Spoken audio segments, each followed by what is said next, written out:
At the heart of this case, a missing 14,000 files from Google that Lewandowski allegedly downloaded and Uber cannot produce. Where are the missing files? I think that's still the question. I mean, Uber's attorneys, were in court, and they're like, well, we're still looking for them.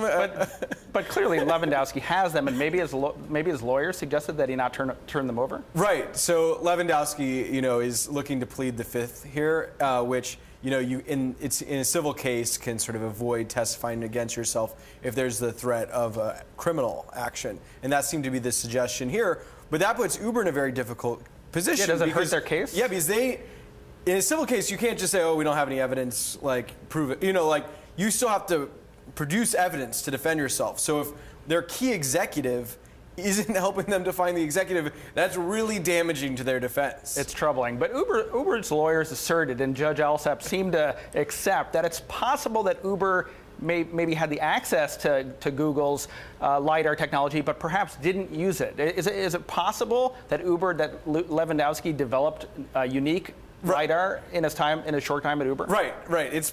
And that seems like what Uber's probably going to argue. I love the exchange with the judge. He's like, it's possible. It's also possible that they did use it, So, I think that's going to be the defense. And then Lewandowski himself will have to deal with, the implications of whether he stole them or not. But I think Uber hopes to argue that, well, we built it a different way. We're fine whether he took these files or not. But the judge was definitely sort of asking this question, like, why is this guy still working for you? You guys can fire somebody who doesn't produce documents. You don't have to keep having him at the company. Why do you think he is still working at Uber? I think that's a question, I'm trying to figure out right now. And, I mean, he's close to Travis. I forget, one of them said to the other that they're a brother from another mother. Travis said that, yeah. Could never remember which. Well, the threat here is that Judge Alsop passes a preliminary injunction that stops Uber from developing self-driving car technology. What are the implications if that comes to pass? It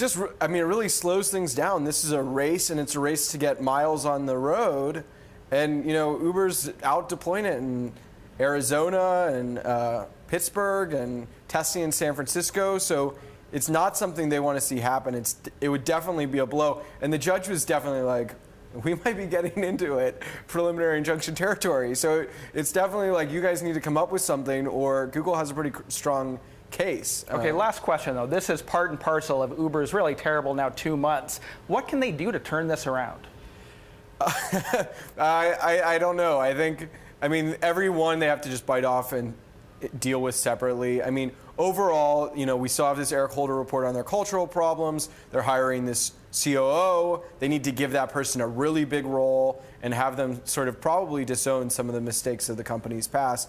And that's the best hope they've got, I think.